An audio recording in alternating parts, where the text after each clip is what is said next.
I've got this thing where, yeah, I'm into hip hop. I love my music, but I'm one of these people that's like a visual person.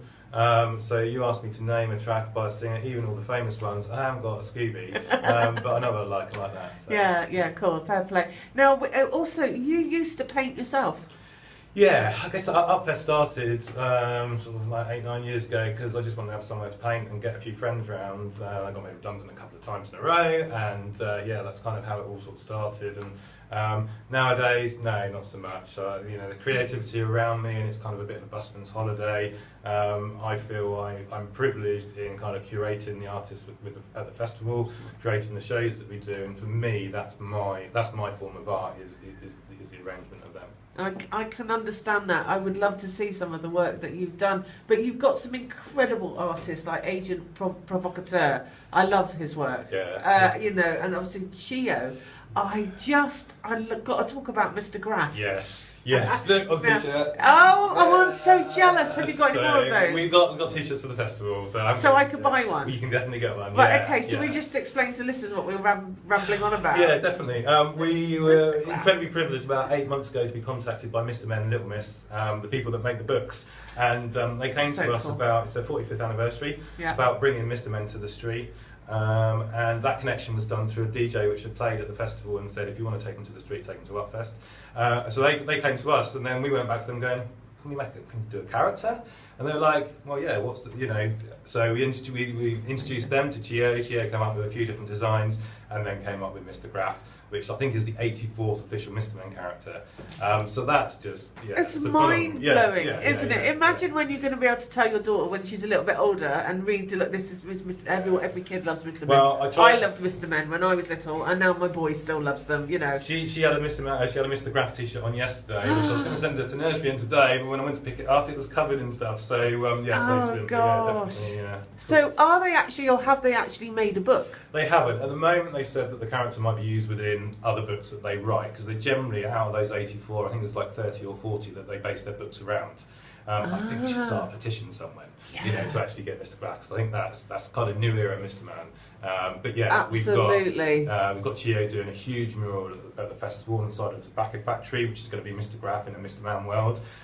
So that's going to be phenomenal, and yeah, we've got t-shirts and stuff like that. So that's going to be absolutely amazing. I wish we could have a t-shirt to give away on the show or something. Well, but maybe that could be arranged. But people can get them at the festival. That's the main thing, isn't it? Let's get people down there. So when's it happening? So it's next weekend. It's the 23rd to the 25th. So it's Saturday, Sunday, and also Monday. Oh, well, that's unusual. Is it an extra day? Yeah. So the Monday is it's the first day of the school holidays. It's the Mr. Men and Little Miss Creative Kids Day. So that will happen at the tobacco factory. So we're expecting a few hundred kids, maybe more. And there'll be like doodle walls for them to colour in on, and Mr. Men characters to try and talk. There might even be an appearance from a Mr. Man character. You're kidding. And that's an exclusive for here. Oh my gosh, oh my days. I cannot wait to tell all the kids that I know that this is happening. That's just going to blow, it's going to, mind-bending. Their minds going to... And we've got other activity happening there. So we've got like graffiti workshops. We've got a pottery lady coming in to throw some pots, and we've got a poetry lady coming in who does like it's an artist from America who's coming over as an artist, but is also then going to do some art poetry stuff. So yeah, a real kind of mix on that Monday. It's going to be an incredible festival this year. I can't wait. There's also going to be music. There is going to be music. Loads of music. Loads of music across the weekend. But the festival is an arts festival, and the music is there to serenade the weekend.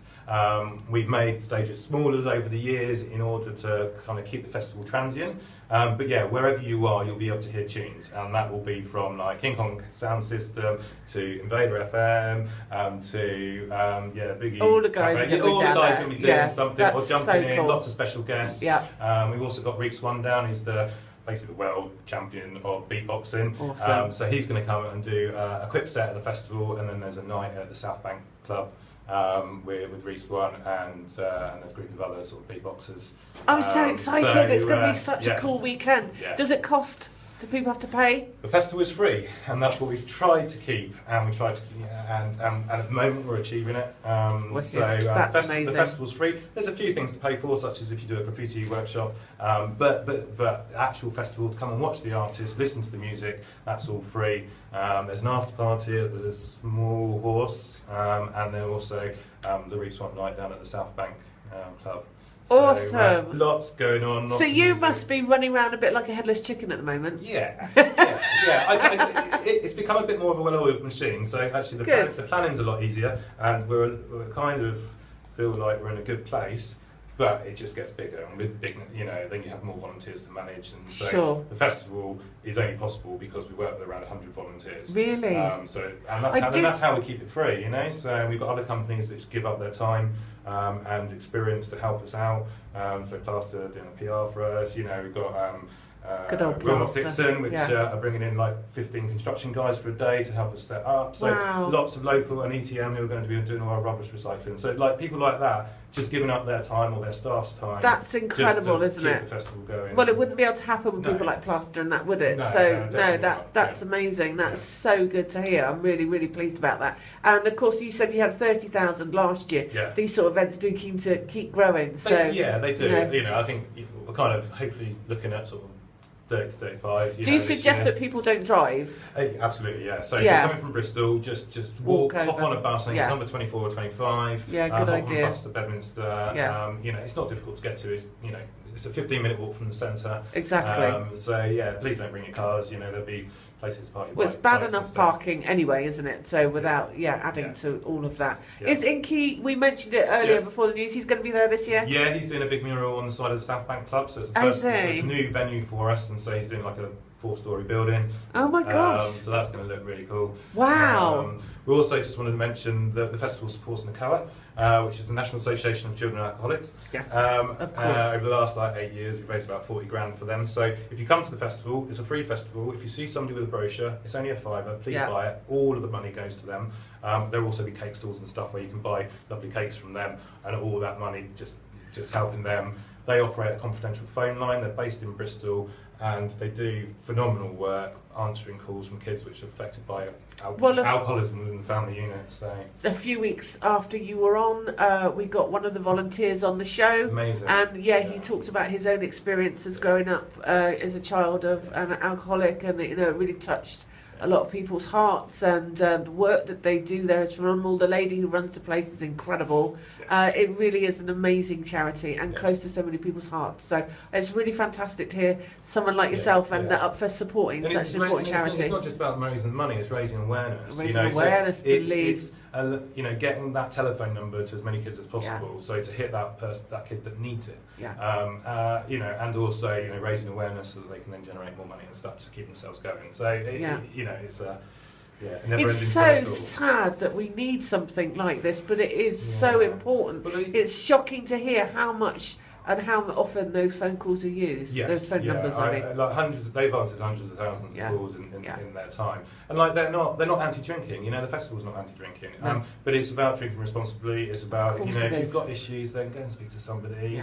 And just think about your kids. And talking about it is so important. And it is, and it's like the charity. The main thing they do over the phone is just reinforcing what the kid's going through isn't right. And so when they grow up, they try to break that cycle of them becoming alcoholics and that sort of cycle continuing. So they do phenomenal work. Because it is hard as a kid growing up like you hit the nail on the head, you think it's normal. Yeah. Whatever trouble you have as a kid in your family, whether that's mental illness, drugs, alcohol, you grow up, as I did in my family, with a number of problems, thinking that that's normal. Yeah. And of course it isn't. So well done, Steve. I think Upfest is fantastic. Thank you very much. I think all the work that you do is amazing. I wish you the best of luck for next weekend, and I'm looking forward to getting my Mr. Graff t-shirt. See you there. Thanks, Steve. Ollie, what do you think? Well, I think it's an absolute brilliant idea, brilliant organisation. Well done, Steve. It's so cool, isn't it? What an amazing festival, and here in Bristol. I know, it's amazing, and I've yet to